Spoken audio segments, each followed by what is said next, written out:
बीवी को वही खिलाना है। आपके यहाँ अगर 200-250 रुपए की साड़ी पहनाई जा रही है तो आपको अपनी बीवी को वही पहनाना है। अगर वो 10,000 का सूट मांगेगी तो उसकी बात नहीं मानी जाएगी। ये अलबात में शामिल है खिलाने की। जो तुम खाओ वो अपनी बीवी को खिलाओ, जो तुम पहनो वो अपनी बीवी को पहनाओ। खबरदार अपनी बीवी के गाल पर कभी थप्पड़ मत मारो, वो दूसरी बहस हो जाएगी, फिर हम दूसरी तरफ बहक जाएंगे।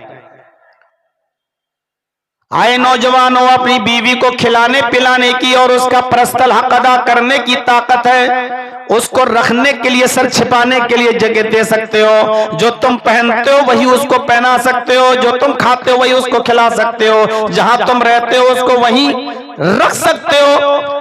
बीमार हो जाओ, जिस डॉक्टर से तुम अपना इलाज कराते हो, अगर वो बीमार हो जाए तो अपनी इस्तिताअत के मुताबिक, हैसियत के मुताबिक डॉक्टर से उसका इलाज करा सकते हो और उसका पर्सनल हक भी अदा कर सकते हो। तो तुम निकाह कर लो। इसके बाद इजाजत नहीं है कि अब तुम और इंतजाम करो कि हम 5 मंजिल मेरा मकान हो जाए और हम अपने पैरों पे खड़े हो जाएं, हमारी सरकारी नौकरी लग जाए, हम टीचर हो जाएं, किसी स्कूल के सरकारी गवर्नमेंट जॉब हो जाए। अब आप इंतजार कर रहे हैं और आपकी उम्र 25 से 30 हो गई है और अभी तक आप पैरों पे खड़े नहीं हो रहे हैं। ये नहीं चलेगा। इतनी चीजें अगर हैं आपके पास, जो खुद खाते हो वही अपनी बीवी को खिला सकते हो, जो खुद पहनते हो वैसा ही अपनी बीवी को पहना सकते हो, जहां तुम रहते हो वहीं पर उसको रख सकते हो। तुम जिस हैसियत के डॉक्टर को दिखाते हो उसी हैसियत के डॉक्टर से उसका भी इलाज करा सकते हो। तो निकाह कर लो। निकाह करने से तुम्हारी निगाहें झुक जाएंगी। ये चैलेंजेस का दौर है, ये जमाना चैलेंज का जमाना है। एक नौजवान जब किसी ऑफिस में जाता है तो उसको कितने मराहिल से गुजरना पड़ता है। जिस ऑफिस में वो बेचारा काम कर रहा है उधर लड़कियां भी काम कर रही हैं, उनके बढ़ाना लिबास पर नजर पड़ती है, उनके मेकअप पे नजर पड़ती है, उनके ड्रेसों पे नजर पड़ती है, उनके चाल चलन पे नजर पड़ती है। इन तमाम चैलेंजेस का मुकाबला करता है। अब वो घर आता है, बहुत से फितने में डूबा हुआ है। वो घर आकर चाहता है कि हम सुकून हासिल करें। लड़का भी पैरों पे खड़ा ही नहीं है। थोड़ा बहुत कमाया उसको अय्यारी मक्कारी में लुटा दिया, 1000-2000 रुपए खर्च करके आया। अपने दिल में लगी हुई आग को कहीं बुझा कर आया। बाप से पूछा जा रहा बेटे की शादी हुई, बाप कहता बेटा अपने पैरों पे खड़ा हो जाए तब करेंगे।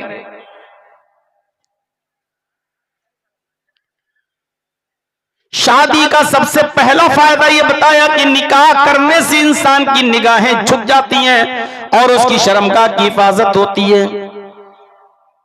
तो आए नौजवानों, असगर साहब कह रहे थे ना, दुनिया बुरा माने मानती रहे, नाराज होती रहे, हमें बारात नहीं लेके जाना है तो नहीं लेके जाना है, नाजायज है तो नाजायज है।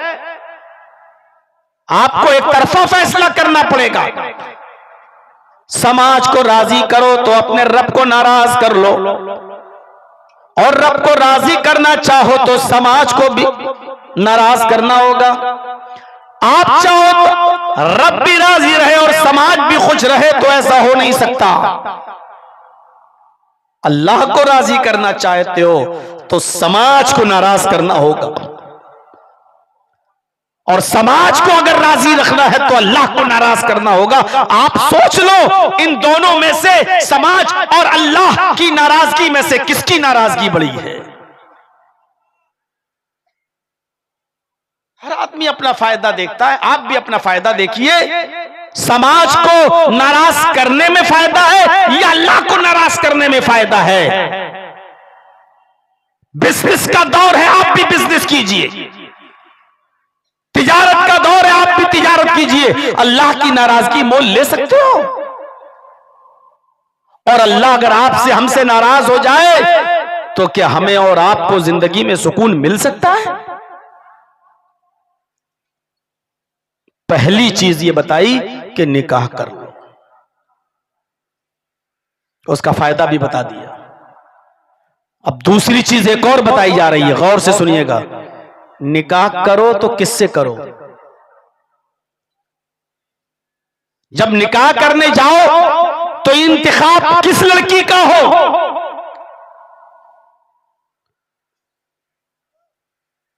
तुनकाहुल मरातु लिअर्बईन लिमालिहा वलिहस्बिहा वलिजमालिहा वलिदीनिहा फज़फर बिज़ातिद्दीन। अल्लाह के नबी सल्लल्लाहु अलैहि वसल्लम फरमाते हैं, लोगों आमतौर पर निकाह करने में 4 चीजें देखी जाती हैं। लोग निकाह करते वक्त इन 4 चीजों पर नजर डालते हैं। लिमालिहा, समाज का एक तबका होता है जिसको लड़की पढ़ी लिखी से कोई मतलब नहीं, हस्बो नसब से कोई मतलब नहीं, हुस्न जमाल से कोई मतलब नहीं। समाज का एक तबका ऐसा होता है जो सिर्फ ये देखता है कि हम जिस लड़की के साथ अपने बेटे की शादी कर रहे हैं वहां हमें माल कितना मिलेगा। लिमालिहा, ये नजर होती है कुत्ते की उस घर पर कि हमें हड्डी कहां से मिलेगी। मिसाल बहुत सख्त है लेकिन सही है, हमें कोई पछतावा नहीं है इस मिसाल को पेश करने में। जिसके अंदर ये सिफत हो उसको बुरा लगे, मेरे बाप का क्या जा रहा। तो समाज का एक तबका ये देखता है कि हमें माल कितना मिलेगा, और यहीं से मामले बिगड़ते हैं। साहब आप जो कुछ भी देंगे हमें थोड़ी देंगे, आप तो जो कुछ भी देंगे वो तो अपनी बेटी को देंगे। इसको कहते हैं भीख मांगने का एक्सपर्ट, तजर्बेकार आदमी। ये आदमी भीख मांगने में बड़ा माहिर और एक्सपर्ट है, बात अपनी बहुत घुमा फिरा कर पेश करता है। साहब 5 किलोमीटर दूर पर दुकान है हमारी, हम मांग तो नहीं रहे हैं लेकिन रोजाना ऑटो से जाता है, टू व्हीलर या हमारा बेटा रोजाना उससे जाता है, आपके ये बैटरी वाली गाड़ी से जाता है जिसको आपके यहाँ क्या बोलते हैं, टिर्री, टोटो, इससे बैठ के जाता है। तो पीछे से दीजिए आप, सामने से आके हमारा भी फिर दिमाग होगा चाय पीने का। तो मेरे भाइयों अगर आप मोटरसाइकिल दे देंगे तो आसानी हो जाएगी। वैसे हमें मांग नहीं रहे हैं, अगर दे दोगे तो आसानी हो जाएगी। इसको कहते हैं एक्सपर्ट। जैसे वो भिखारी दरवाजे पे आता है, दे तो उसका भी भला, न दे तो उसका भी भला। हालांकि वो न देने वाले का भला नहीं सोच रहा है, लेकिन ये उसकी स्टाइल है, भीख मांगने में एक्सपर्ट है, तजर्बेकार है। इसी तरीके से ये भी तजर्बेकार है। हम मांग नहीं रहे हैं, ये किराया बच जाएगा अगर आप उसको बाइक दे दोगे, मोटरसाइकिल दे दोगे। किसके लिए कमाएगा? अपनी बीवी बच्चों ही के लिए तो कमाएगा। ये एक भीख मांगने का एक क्या बोलते हैं, टेक्निक। तो कुछ लोगों की, समाज के कुछ लोगों की नजर इस पे होती है। लिमालिहा, हमें माल कितना मिलेगा। वलिहस्बिहा, कुछ लोग होते हैं हस्ब नसब देखते हैं, जात बिरादरी देखते हैं। जर्जीत साहब अंसारी हैं तो लड़की भी अंसारी हो, हम खान हैं तो लड़की भी खान हो, हम 5 मंजिला बिल्डिंग के मालिक हैं, स्टेटस में लड़की का बाप भी 5 मंजिल की बिल्डिंग का मालिक होना चाहिए।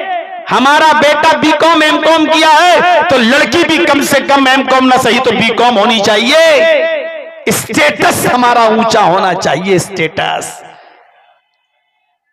कुछ लोग होते हैं जो हस्ब नसब देखते हैं कि हम जिस खानदान के हैं, हमारा खानदान, हमारा हस्ब नसब जो है वो लड़की का है या नहीं। आप सुनने आए हो, मुझी को आपसे माफी मांगना पड़ रही है। ये चैनल वाले नहीं नीचे कर पाएंगे। इनका चैनल चलता है, इनको यूट्यूब से बहुत कमाई होती है, इनकी चलने दीजिए। ये लोग उतना ही ऊंचा है जितना हमने कहा था, अभी कुछ नीचे नहीं हुआ है। लेकिन ये नहीं मानेंगे अपनी हरकत से। जब तक हम इन सबको हटाकर बंद नहीं करेंगे तब तक ये अपनी हरकत से बाज नहीं आएंगे। क्या फर्क पड़ रहा है? हमको यहां आदमी नहीं दिखाई दे रहे हैं, वो और मौलवी होंगे जो अकेले में बिठाल दो तब भी बोल देंगे। हम नहीं बोल पाते हैं यार, मेरी आदत नहीं है। ये बताइए, इसको बिल्कुल इस लेवल पे होना चाहिए। यहां बिल्कुल आप खड़ा किए बैठे हैं, और जैसे ही हमने बोलना शुरू किया फिर धीरे धीरे ऊपर हो गया है। हम नहीं देख रहे हैं क्या? अब अगर नहीं माने तो ऐसी मिसाल दूंगा कि या तो भागोगे या गाली दोगे फिर हमको। उसने उठा के ऊपर से नीचे कर दिया। ये ऊपर वाले कैसे नीचे होंगे? उधर का उठा के नीचे कर दिया, उससे तो हमें कोई दिक्कत ही नहीं है। ये उन ऊपर वालों से दिक्कत है, ये जो मोबाइल लगे हुए ऊपर। वो देखो कैसे आराम से बैठे हुए। भैया ऊपर में आप भी शामिल हैं। हद कर दी यार।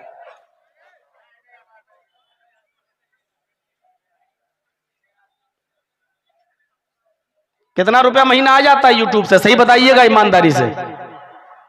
आज इन सब से चंदा लीजिएगा मदरसे वाले। ये हिफ्स के लिए सब मदरसे में 1 महीने का पूरा 1 दिन का एक हर चैनल वाला दे।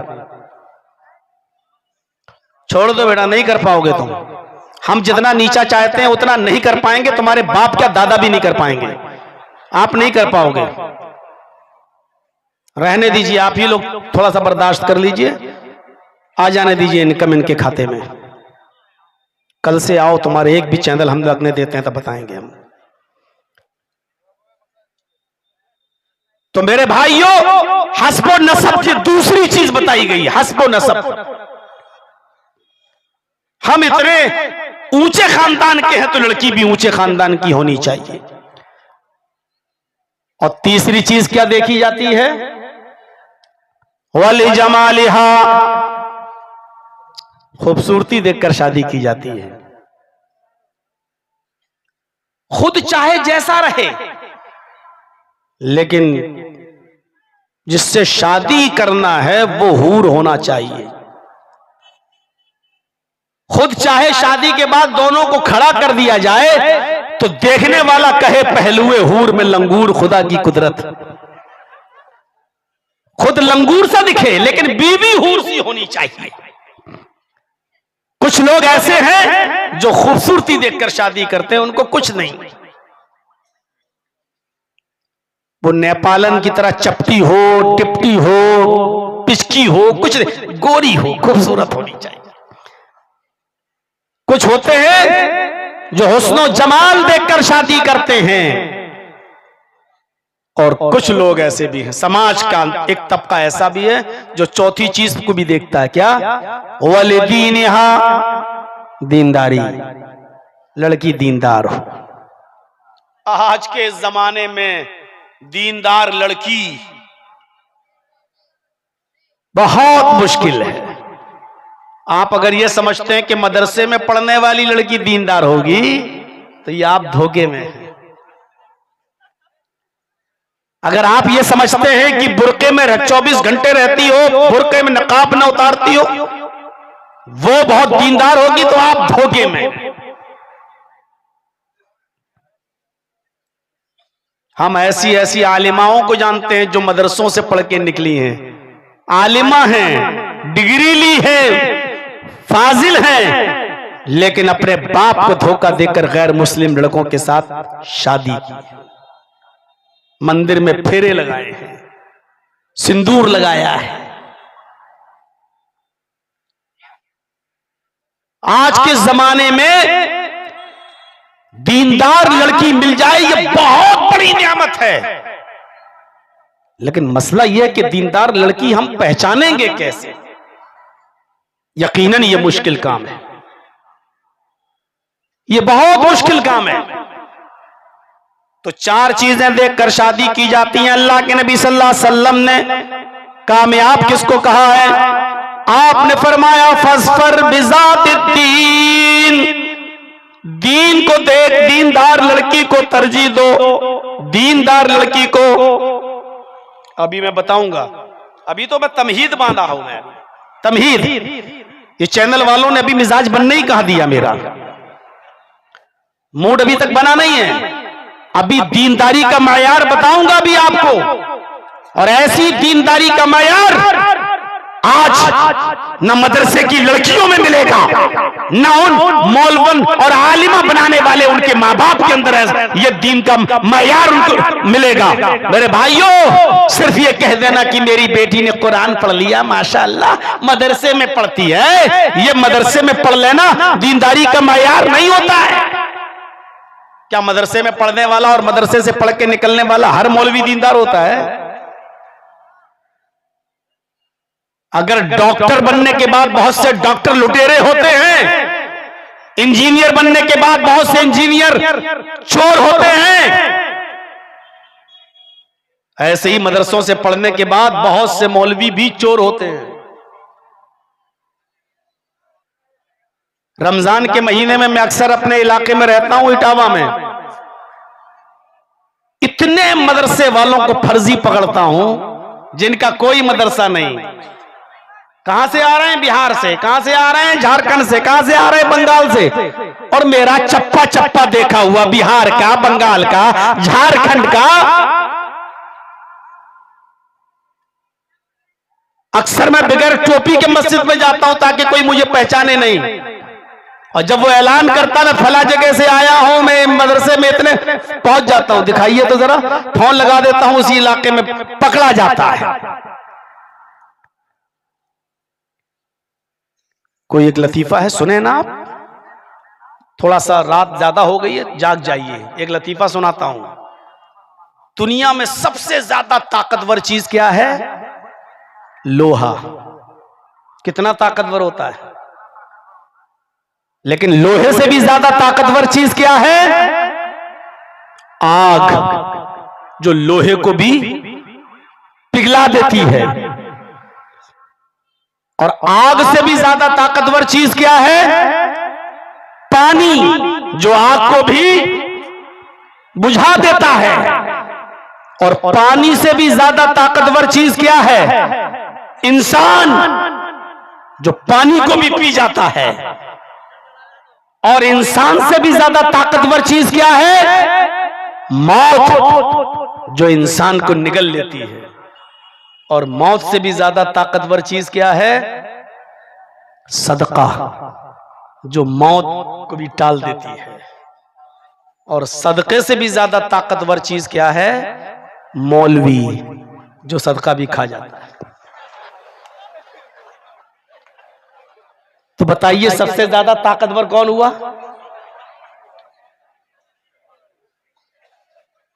सबसे ज्यादा ताकतवर कौन हुआ? अब आप जाग गए होंगे। मौलवी होकर मौलवी की बुराई करना पड़ रही है इन चैनल वालों के चक्कर में। दुनिया में सबसे ज्यादा ताकतवर लोहा, लोहे से भी ज्यादा ताकतवर आग, जो लोहे को पिघला देती है। आग से ज्यादा ताकतवर चीज क्या है? पानी, जो आग को भी बुझा देता है। पानी से भी ज्यादा ताकतवर क्या है? इंसान, जो पानी को भी पी जाता है। इंसान से भी ज्यादा ताकतवर चीज क्या? मौत, जो इंसान को डस लेती है, खा जाती है। मौत से भी ज्यादा ताकतवर चीज क्या है? सदका, जो मौत को टाल देता है। और सदके से भी ज्यादा ताकतवर चीज क्या है? मौलवी, जो सदका भी खा जाता है। तो मौलवियों से टक्कर मत लेना, अच्छे बुरे सब में है। इंजीनियर अच्छा है तो बुरा भी है, डॉक्टर अच्छा है तो बुरा भी है। ऐसे भी डॉक्टर हैं बेचारे जो मरीज को तड़पता हुआ नहीं देख सकते, जानते हैं कि गरीब आदमी है, बेचारे 50-50 हजार 1-1 लाख रुपए छोड़ देते हैं, जाओ कोई बात नहीं, अब बहुत गरीब है। ऐसे भी डॉक्टर मौजूद हैं, ऐसे मौलवी भी मौजूद है बेचारे, जो बहुत शरीफ है, बहुत नेक है। मैंने ऐसे उलमा की तारीख भी पढ़ी है जो मदरसा चलाते थे दिल्ली में। मदरसा दिल्ली के अंदर दिन में पढ़ाते थे और रात में स्टेशन पर कुलीगिरी का काम करते थे। उसी मौलाना का मदरसा, रात में कुली का काम करते थे, रात भर लोगों का सामान अपने सर पे उठाकर स्टेशन के बाहर पहुंचाते थे। जो कमाते थे सुबह वही पैसा मदरसे के बच्चों पर खर्च करते थे। एक दिन बिहार से कोई बच्चा पढ़ने के लिए पहुंचा, दाखिला लेना था, रात में पहुंचा, ये स्टेशन पे उतरे ये बच्चे, यही मौलाना साहब कुली का ड्रेस पहने हुए बच्चों का सामान उठा लेते हैं। चलो कहां जाना है? कहा मैं तो मदरसे में दाखिला लेने आया हूं, आप कितने पैसे लेंगे? कहा इतने। तय हो गया, आगे बढ़ गए, सामान बाहर रख दिया। बच्चों ने जब पैसे निकाल के दिए तो कहा कि तुम लोग मदरसे में पढ़ने आए हो और फला मदरसे में जा रहे हो, मैं मेहमाने रसूल से पैसे नहीं लेता, जाओ तुम जाओ। चले गए वो बच्चे। सुबह जब इंटरव्यू देने के लिए ऑफिस में पहुंचे और जब ऑफिस का दरवाजा खुला तो सामने वही मौलाना बेचारा जुब्बा पहने हुए, वही सर पे अमामा पहने हुए मौजूद। शक्ल पे नजर पड़ी, बच्चे दंग रह गए, मैं क्या देख रहा हूं? ये वही शक्ल जो रात में हमारा सामान उठा रहा था कुली बनकर और आज मदरसे में पहुंचा है इंटरव्यू लेने के लिए। मौलाना ने जल्दी से दरवाजा बंद किया, कहा बच्चों मेरे रात के बारे में किसी को मत बताना, मेरा रात वाला मामला कोई नहीं जानता सिवाय अल्लाह के, तुमने देख लिया है, मेरी बात किसी को मत बताना। और तुम इतनी दूर से पढ़ने आए हो, तुम्हारा कोई इंटरव्यू नहीं, जाओ तुम्हारा दाखिला हो गया है, तुम एडमिशन ले चुके हो, मैंने तुम्हारा नाम रजिस्टर में लिख लिया है, लेकिन मेरा रात वाला मंजर किसी को मत बताना, मैं ये काम सिर्फ अल्लाह की रजामंदी के लिए करता हूं। उलमा का एक चेहरा ये भी होता है। चार चीजें देखकर शादी की जाती है। फरमाया फस्फर बिज़ाति दीन, जिसने दीन को तरजीह दिया, दीनदार लड़की से निकाह किया, उसकी दीनदारी देखकर निकाह किया, वो कामयाब हो गया। फिर आपने फरमाया तरिबत यदाक, आए लड़की के हुस्न जमाल देखने वाले, आए लड़की का माल देखने वाले, आए लड़की का हस्ब व नसब देखने वाले, तेरे दोनों हाथ मिट्टी में मिल जाएं तू बर्बाद हो जा। तरिबत यदाक, तेरे दोनों हाथ खाक आलूद हो। निकाह करना जरूरी पहली चीज। दूसरी हदीस ने बताया निकाह किस लड़की से किया जाए? जो दीनदार हो। अच्छा, सिर्फ लड़की दीनदार हो? लड़की वालों से भी कहा जा रहा है, लड़कियों वालों, आए बेटियों वालों, तुम भी अपनी बेटी के लिए जब रिश्ता देखो तो दीनदार लड़के का इंतखाब करो, दीनदार लड़का देखो। जैसे लड़की दीनदार देखना मुश्किल, उसी तरीके से दीनदार लड़का का मिलना और उसका की तलाश ये भी मुश्किल। इज़ा खतब इलैकुम मन तरज़ौना दीनहु व खुलुकहु फज़व्विजूहु इल्ला तफ़अलूहु तकुन फितनतुन फिल अर्ज़ व फ़सादुन नारीज़। लड़कियों के माँ बाप से कहा जा रहा है, आए लड़कियों के वालिदैन, आए लड़कियों वालों, इज़ा खतब इलैकुम मन तरज़ौना दीनहु व खुलुकहु, जब तुम्हारी बेटी के पास, जब तुम्हारी बेटी के साथ किसी दीनदार लड़के का पैगाम निकाह के सिलसिले में आए, जब कोई लड़का तुम्हारी बेटी से निकाह करने का पैगाम तुम्हारे घर पे पहुंचाए, मन तरज़ौना दीनहु व खुलुकहु, और वो लड़का इतना दीनदार हो कि उसकी दीनदारी के चर्चे होते हो, उसकी दीनदारी से तुम भी खुश हो और उसके अखलाक से भी तुम खुश हो, उसकी दीनदारी और उसका अखलाक तुम्हें पसंद आ जाए, यानी वो लड़का बाखलाक हो और दीनदार हो, फज़व्विजू, तो तुम अपनी बेटी का निकाह उस लड़के के साथ कर दो। उस लड़के का पैगाम तुम्हारे घर से खाली नहीं जाना चाहिए। लड़कियों के माँ बाप से कहा जा रहा है, आए लड़कियों वालों, अगर ऐसे लड़के का जो दीनदार हो, बाखलाक हो, अगर उसका पैगाम तुम्हारे घर में तुम्हारी बेटी से निकाह करने के सिलसिले में आ जाए तो उस दीनदार लड़के का दिल न तोड़ना, उसका पैगाम रायगा मत करना, उसका पैगाम रिजेक्ट मत करना, उसका पैगाम मत ठुकराना। ये मत कहना कि मेरी बेटी तो मॉडर्न माहौल की है, मेरी बेटी तो मेकअप करने वाली है, तुझे तो 5,000 रुपए महीना मिलता है, इतना तो उसका फेयर एंड लवली में चला जाएगा, उसका तो इतना पाउंड्स में चला जाएगा। अगर वो दीनदार लड़के का पैगाम तुम्हारे घर में तुम्हारी बेटी से रिश्ते के सिलसिले में आया है तो तुम उस लड़के को रिजेक्ट मत करना, उसके पैगाम को मत ठुकराना, अपनी बेटी का निकाह उसके साथ कर देना।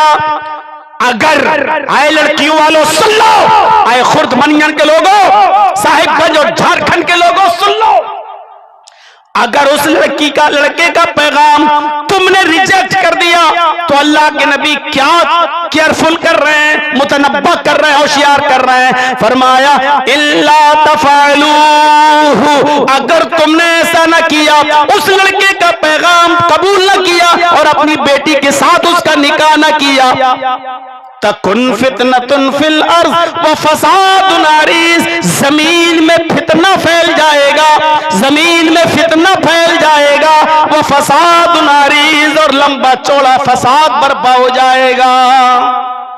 ये लंबा चौड़ा फसाद है। तुमने दीनदार लड़कों से अपनी बेटियों का निकाह करना गवारा नहीं किया, अल्लाह ने तुम्हारी बेटियों को सिंदूर लगाने पे मजबूर कर दिया है, मंदिरों में शादियां करने पे मजबूर कर दिया है।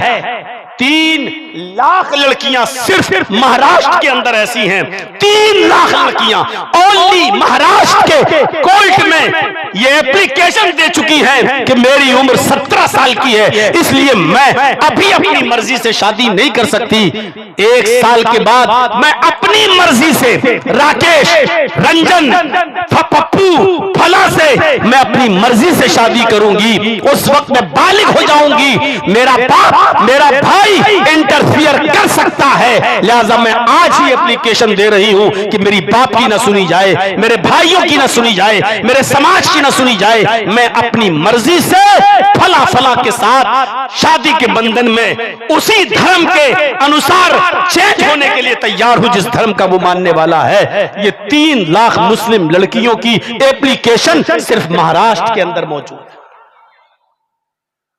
तुमने दीनदार लड़कियां नहीं देखी और लड़कियों वालों ने दीनदार लड़के नहीं देखे तो जमीन में ऐसा फितना फैला, ऐसा फितना फैला कि आज देख लो क्या कारनामे हो रहे हैं। सुनते हो ना, उत्तर प्रदेश का एक गुंडा ऐलान करता है कि जो भी हमारा हिंदू भाई किसी मुसलमान लड़की से शादी करेगा तो उसको इतने लाख रुपए का चेक दिया जाएगा और इतने इतने साल तक उसको रहने के लिए फ्लैट मिलेगा। और फितना क्या होता है, इसके ऊपर कोई कार्रवाई नहीं हो सकती। क्यों? क्योंकि आप भी जानते हैं कि उसके ऊपर किसका हाथ है। और अभी आप कह के देखिए, आप कह के देखिए, कोई इस कौम की लड़की से शादी करके लाएगा तो इतना पैसा, अभी धर्मांतरण के चक्कर में और धर्म परिवर्तन के चक्कर में, लव जिहाद के चक्कर में आप अपनी जमानत नहीं करा पाएंगे। हम आह भी करते हैं तो हो जाते हैं बदनाम, और तुम कत्ल भी करते हो तो चर्चा नहीं होता। ये फितने तो देखोगे, ये जमीन पर फसाद देखोगे। क्यों? क्योंकि लड़के वालों ने दीनदार लड़कियां देखना छोड़ दी और लड़कियों वालों ने दीनदार लड़के देखना छोड़ दिए। देखो ये दिन, आज क्यों रो रहे हो? अल्लाह के रसूल ने तो 1400 साल पहले कह दिया था कि जमीन में फितना फैल जाएगा और लंबा चौड़ा फसाद होगा। देखो, लड़कों वालों से भी कहा कि तुम सिर्फ दीनदारी देकर शादी करो, लड़कियों के माँ बाप से भी कहा कि तुम लड़के के अंदर दीनदारी देखो, और दीनदार लड़के का पैगाम तुम्हारे पास आ जाए तो उसको रिजेक्ट मत करो। अब दुनिया कुल्लुहा मताउन व खैरु मताए दुनिया अल मरातु सालिहा। आए नौजवानों, दुनिया पूरी की पूरी फायदा हासिल करने की चीज है। अल्लाह के नबी फरमाते हैं दुनिया की सबसे बेहतर फायदे की चीज दुनिया की सबसे बेहतर फायदे की चीज नेक औरत है। अलमरातु सालिह, नेक औरत है। जिस शख्स को नेक औरत निकाह में मिल गई, समझ लो कि इस दुनिया ही को जन्नत उसकी बन गई। और अगर किसी औरत के निकाह में कोई डायन आ गई, कोई चुड़ैल उसके पल्ले पड़ गई, तो समझ लो कि उस दुनिया ही को में उसको जहन्नम नजर आएगी, और वो जहन्नम का नक्शा इसी दुनिया में देख लेता है। अल्लाह, जब जहन्नम का हल्का सा नक्शे का दुनिया में यह हाल है, तो जहन्नम का हाल क्या होगा? गौर करो, अल्लाह के नबी ने हजरत आयशा सिद्दीका से क्या कहा था? कुर्बानी का दिन है, गोश्त पककर सामने आया, हड्डी आई, हड्डी उठाई और मुंह तक ले गए, लेकिन हड्डी को वापस कर दिया, फिर मुंह तक ले गए, फिर वापस कर दिया। आप खा नहीं रहे, आपकी आंखों में आंसू हैं। अल्लाह के नबी से उनकी बीवी आयशा ने पूछा, अरे अल्लाह के नबी, आज कुर्बानी का दिन है और आज आपकी आंखों में आंसू हैं, आज आप रो रहे हैं, कुर्बानी का गोश्त में बनाकर लाई हूं और आपकी आंखों में आंसू हैं। तो अल्लाह के नबी कहते हैं, आयशा, आज मुझे अपनी पहली बीवी खदीजा की याद आ रही है, आज मुझे अपनी पहली बीवी खदीजा की याद आ रही है। आयशा, आज अगर खदीजा जिंदा होती तो वो भी मेरे साथ बैठकर खाना खाती। खदीजा का इंतकाल 66 साल की उम्र में हुआ। उस वक्त अल्लाह के नबी की उम्र 51 साल थी, 51। नबी छोटे थे, खदीजा बड़ी, 66 ईयर, 66 साल की औरत। हमारे समाज में देख लो कितनी बूढ़ी है, 66 साल की। आप 66 साल की उस बुढ़िया को याद कर रहे हैं। आज खदीजा जिंदा होती तो वो भी मेरे साथ बैठ के खाना खाती।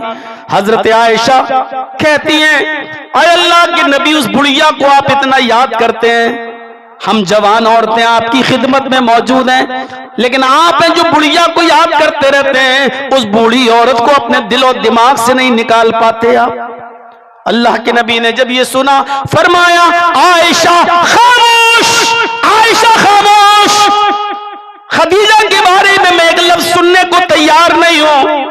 आयशा, तुम नहीं जानती हो खदीजा कौन थी।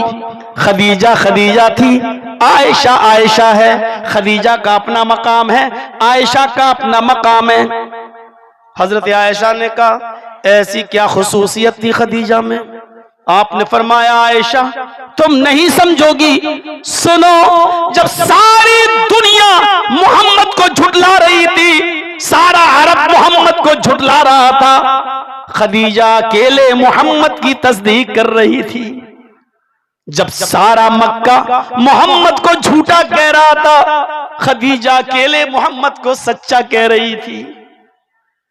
जब सारा मक्का मोहम्मद को पत्थर से मार मार के सर फोड़ देता था और खून निकालता था, मेरे सर को फोड़कर पूरा मेरे सर पे पत्थर मार के मेरा सर फोड़ देता था, अकेले खदीजा अपने सर की ओढ़नी उतारती थी और अपना दुपट्टा फाड़ देती थी और मेरे सर के खून को साफ करती थी, मुझे तसल्ली देती थी। आयशा, जो खदीजा का मकाम है वो तुम्हारा नहीं है, तुम्हारा अपना है, खदीजा का अपना है। खदीजा को मैं अपनी पूरी जिंदगी में कभी नहीं भूल सकता। खदीजा ने मोहम्मद रसूलुल्लाह की जिंदगी, इसी दुनिया को जन्नत बना दिया था। जिसको नेक बीवी मिल गई, कोई जरूरत नहीं है जहेज की। आप ऑफिस से घर पे थके हुए आ रहे हैं, दरवाजे पर बैल बजाई, आपके कदमों की आहट आपकी बीवी पहले से सुनती है, दरवाजा खोलती है, आप थके हैं, अपने चेहरे पे मुस्कुराहट लाती है और अपनी मुस्कुराहट से आपको खुश कर देती है। यह है नेक बीवी की पहचान। और बुरी बीवी की पहचान जानते हो? दरवाजे की बैल बजी, भागती हुई दौड़ी, खाली हाथ आ गया, क्रीम नहीं लाए, पाउडर नहीं लाए, अरे मेरी फेयर एंड लवली खत्म हो गई, तुम मिलाए। कहा साहब अभी तनख्वाह नहीं मिली, कल मिलेगी। ठीक है तो कल ही आना मेरे पास, चलो हटो।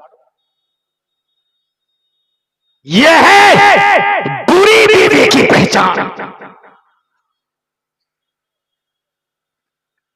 मेरे भाइयों, जिसको दुनिया में नेक औरत मिल गई उसका घर जन्नत बन गया, और जिसको दुनिया में बुरी बीवी मिल गई वो बेचारा न रात में चैन से सो पाता है, न सुबह बेचारा, न उसकी सुबह अच्छी न रात अच्छी। अल्लाह के नबी फरमाते हैं पूरी दुनिया फायदा हासिल करने की चीज है, सबसे बेहतर फायदा हासिल करने की चीज नेक औरत है। जहां अल्लाह के नबी ने यह फरमाया, वही दूसरी जगह अल्लाह के रसूल ने औरत को नुकसानदेह भी बता दिया। फरमाया दुनिया हुल्वतुन खज़िरतुन व अन्नल्लाह मुस्तखलिफुकुम फीहा, ये दुनिया बहुत मीठी है, सरसब्ज़ व शादाब है, दूर से देखने में बहुत अच्छी नजर आती है, और अल्लाह रब्बुल आलमीन तुम्हें इस दुनिया का जानशीन बनाएगा। आए दुनिया में रहने वाले लोगों, दुनिया की खूबसूरती को देखकर दुनिया के बहलावे में मत आ जाना। फत्तकु दुनिया वत्तकुन निसा, दुनिया से बचे रहना और औरतों से बचे रहना। गौर करिए, एक तरफ अल्लाह के नबी कहते हैं दुनिया में सबसे बेहतरीन फायदा हासिल करने की चीज नेक औरत है, और दूसरी तरफ अल्लाह के नबी क्या कह रहे हैं, दुनिया से बचना और औरतों से बचना। फ़इन्न अव्वल फितनत बनी इसराइल कानत फिन निसा, बनी इसराइल में सबसे पहले जो फितना बर्पा हुआ था वो इसी औरत के सिलसिले में हुआ था। एक औरत ने, अल्हम्दुलिल्लाह,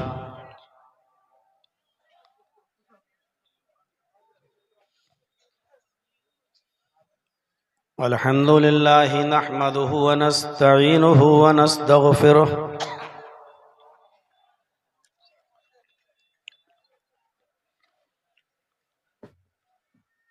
व नऊज़ु बिल्लाहि मिन शुरूरि अनफुसिना व मिन सय्यिआति अमालिना।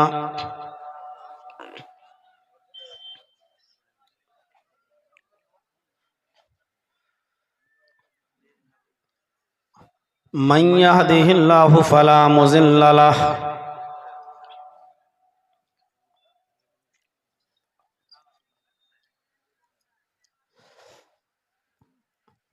व मन युज़लिल्हु फला हादिय लहु।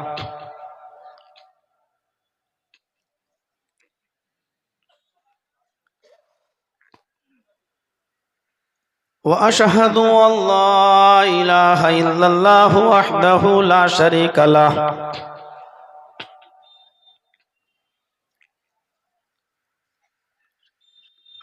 व अशहदु अन्ना मुहम्मदन अब्दुहु व रसूलुहु।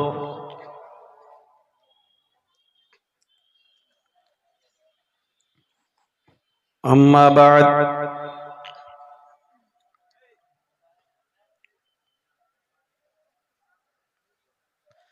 फ़इन्न खैरल हदीस किताबुल्लाह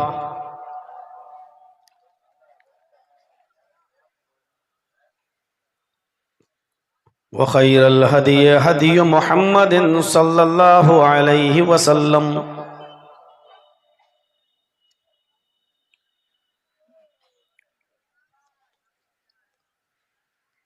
व शर्रिल उमूरि मुहदसातुहा व कुल्लु मुहदसतिन बिदअह व कुल्लु बिदअतिन ज़लालह व कुल्लु ज़लालतिन फिन्नार।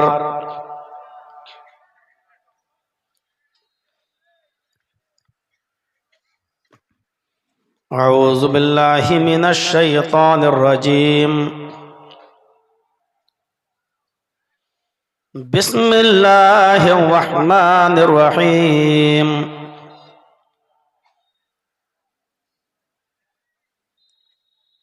व अनकिहुल अयामा मिनकुम वस्सालिहीन मिन इबादिकुम व इमाइकुम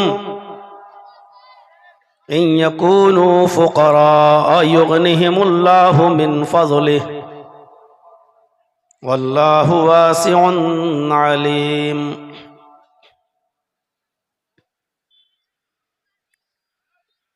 रब्बिश्रह ली सदरी वयस्सिर ली अमरी वहलुल उक़दतम मिन लिसानी यफ़क़हू क़ौली।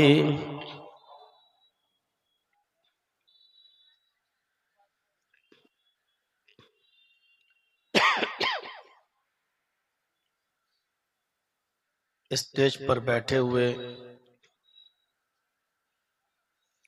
मुअज़्ज़ज़ और मुअक्कर उलमाए किराम, जामिया सलफिया रियाज़ुल उलूम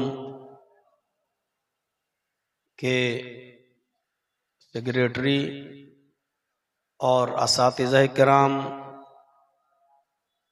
दीगर अराकीन और मेंबरान, खुर्दमनियन, साहिबगंज और उसके अतराफ़ व अकनाफ से तशरीफ़ लाए हुए मुअज़्ज़ज़ सामीन हज़रात, पर्दा नशीन इस्लामी ख़वातीन, माँ और बहनों, कौम मिल्लत के लायक वर नौजवानों, मुस्तक़बिल के होनहार अज़ीज़ बच्चों, ये चैनल वाले अपना थोड़ा सा नीचे करें, पीछे वालों को दिक्कत हो रही है। स्टैंड नीचे कीजिए आप। हमें नहीं दिखाई दे रहे हैं तो आप लोग तो लगा के टान देते हैं कुतुब मीनार की तरह। सब लोग नीचे करिए, आप लोग भी अंदर नीचे करिए, नीचे करिए या फिर हटा दीजिए, बंद कर दिए। मैं बोल रहा हूं ना, आप पीछे से क्यों आ रहे हैं, मार रहे हैं? बिल्कुल नीचे करिए। हमको ही नहीं दिख रही पब्लिक तो आप उनको कैसे दिख रहे होंगे? ये दोनों भी नीचे करो।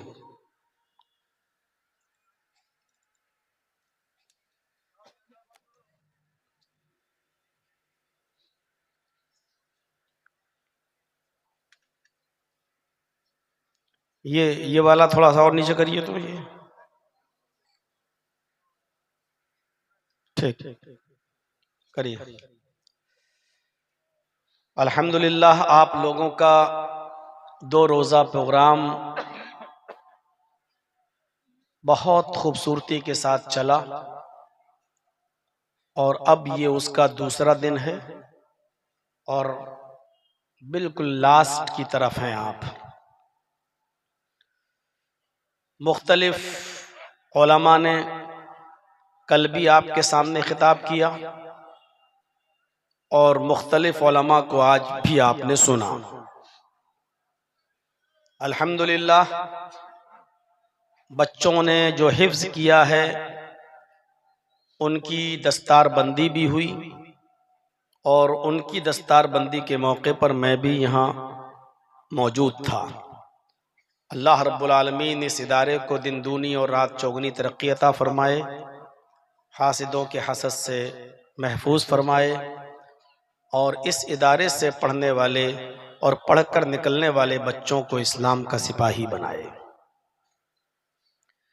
यकीनन आपने कल से मुख्तलिफ अनावीन पर गुफ्तगू सुनी है और हर उन्वान, हर टॉपिक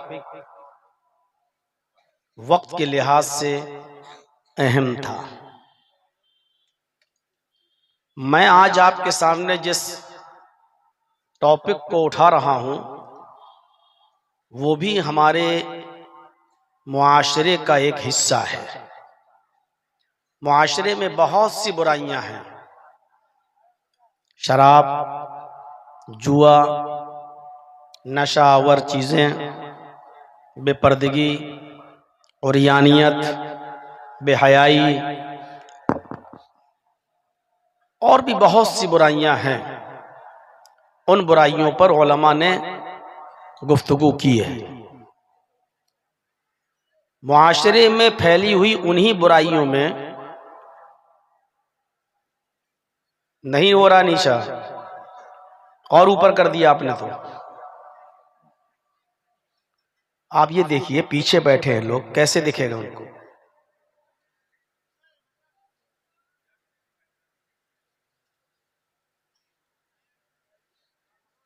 एक घंटा इसी में लगाते हैं जब तक तकरीर खत्म हो जाती। उन्हीं मुआशरे में फैली हुई बुराइयों में एक बुराई है हमारे समाज के अंदर, शादियों और निकाहों में फजूल खर्ची और गैर शरई शादी। हम निकाह तो करते हैं, लेकिन निकाह में शरीयत की तालीम को हम भूल जाते हैं। इसमें कोई शक नहीं कि मुआशरे में सफाई, पाकी, तहारत और तज़किया नफ्स के लिए निकाह से बेहतर कोई चीज नहीं है।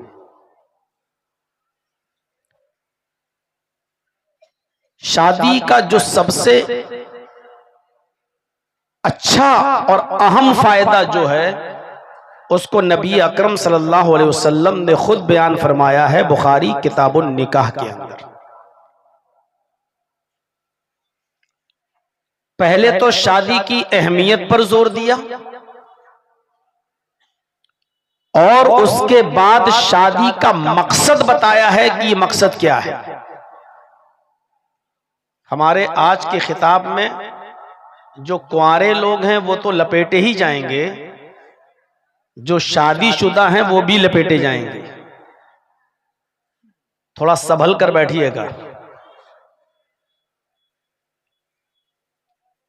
शादी की अहमियत बताते हुए अल्लाह के नबी सल्लल्लाहु अलैहि वसल्लम ने फरमाया, नौजवानों को हुक्म दिया,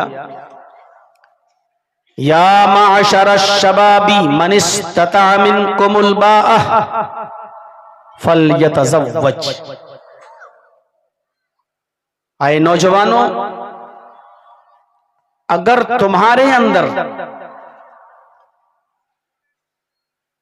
बीवी को खिलाने की, पिलाने की, वो बीमार हो जाए तो उसका इलाज कराने की, नान नफके की, और जो औरत का पर्सनल हक है, सब समझते हैं, उसकी वजाहत की जरूरत नहीं, जो उसका पर्सनल हक है उसको अदा करने की ताकत है, ये सारी चीजें अलबाअत के अंदर शामिल हैं। अगर ये ताकत है फलयतज़व्वज, तो तुम निकाह कर लो। ये नहीं कहा कि 2 मंजिला मकान जब तक ना हो जाए तब तक निकाह ना करो। ये नहीं कहा कि जब तक अपने पैरों पर खड़े ना हो जाओ तब तक निकाह ना करो। ये भी नहीं कहा कि पहले तो 4-5 साल सऊदी अरब में रह लो, कमा लो, जब कुछ हो जाए तब लेकर आओ, तब निकाह करो। ये कुछ नहीं कहा।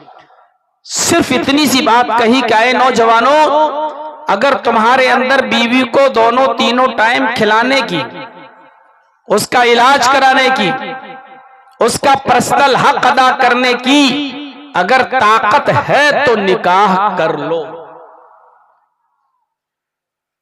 ये शादी की अहमियत पर जोर दिया, इतना जरूरी है ये निकाह। और उसके बाद फरमाया, निकाह किस लिए किया जाता है, सबब क्या है, रीजन क्या है, शादी करने का फायदा क्या है। फ़इन्नहु अग़द्दु लिलबसर व अहसनु लिलफरज, इसलिए कि निकाह करने के बाद इंसान की निगाहें झुक जाती हैं। फ़इन्नहु अग़द्दु लिलबसर, शादी, निकाह इंसान की नजरों को नीचे कर देता है, झुका देता है। मतलब समझ रहे हो, शादी करके बीवी आपके पास आ गई अब आपकी नजरें झुक गईं, यानी शादी से दूसरों की बहन बेटियां महफूज हो जाती हैं। निकाह करने से निगाहें झुक जाती हैं। निकाह करने के बाद इंसान दूसरों की मां बहन बेटियों की तरफ नजरें उठाकर नहीं देखता है। वह अहसनु लिल फरज, और निकाह करने से शर्मगाह की हिफाजत होती है। अभी तक जो बेलगाम घोड़े थे, निकाह के बंधन में बंध चुके हो, अब तुम अपनी शर्मगाह का नाजायज इस्तेमाल नहीं करोगे। शर्मगाह की हिफाजत होती है। देख रहे हैं, शादी की ताकत हो तो निकाह कर लो, शादी से निगाहें झुक जाती हैं, शर्मगाह की हिफाजत होती है। और उसके बाद फरमाया, अगर ताकत नहीं है, बीवी को खिला नहीं सकते, उसको पिला नहीं सकते, उसका इलाज नहीं करा सकते, उसको रहने के लिए छप्पर नहीं दे सकते, उसको पहना नहीं सकते और उसका पर्सनल हक अदा नहीं कर सकते, फमन लम यस्तते फअलैहि बिस्सौम, तो अल्लाह के नबी ने फरमाया तो तुम नफली रोजे रखा करो। रोजा नफली, इसलिए कि रोजा रखने से इंसान की शहवत कंट्रोल में हो जाती है। रोजा रखने से इंसान के अंदर तकवा और परहेजगारी आता है। परहेजगारी जब आती है, तकवा आता है, तो रोजा जब रखोगे तब भी तुम दूसरों की मां बहन बेटियों पर गलत नजर नहीं डालोगे। निकाह का ये फायदा बयान किया है मुहम्मदुर रसूलुल्लाह सल्लल्लाहु अलैहि वसल्लम ने। क्या ये फायदे हमारी शादियों में नजर आ रहे हैं? एक हदीस पढ़ी है अभी हमने आपके सामने, सिर्फ एक हदीस। इस हदीस पर अगर गुफ्तगू करूं तो बहुत लंबी बात आगे बढ़ सकती है। ताकत में क्या चीजें शामिल हैं, नान नफके में क्या क्या चीजें शामिल हैं, बीवी को खिलाने और पिलाने की ताकत। इसका यह मतलब नहीं कि वो बीवी जब तुम्हारे घर पे आए तो रोजाना पिज्जा मांगे, रोजाना बर्गर मांगे, रोजाना बिरयानी मांगे तो उसको खिलाओ, नहीं। अपनी बीवियों के साथ रहो दस्तूर के मुताबिक, यानी मुआशरे में, समाज में और सोसाइटी में खाने और पीने का जो रवाज है, जो चलन है, उसके मुताबिक। अगर आपके यहाँ दाल भात खाया जा रहा है तो आपको अपनी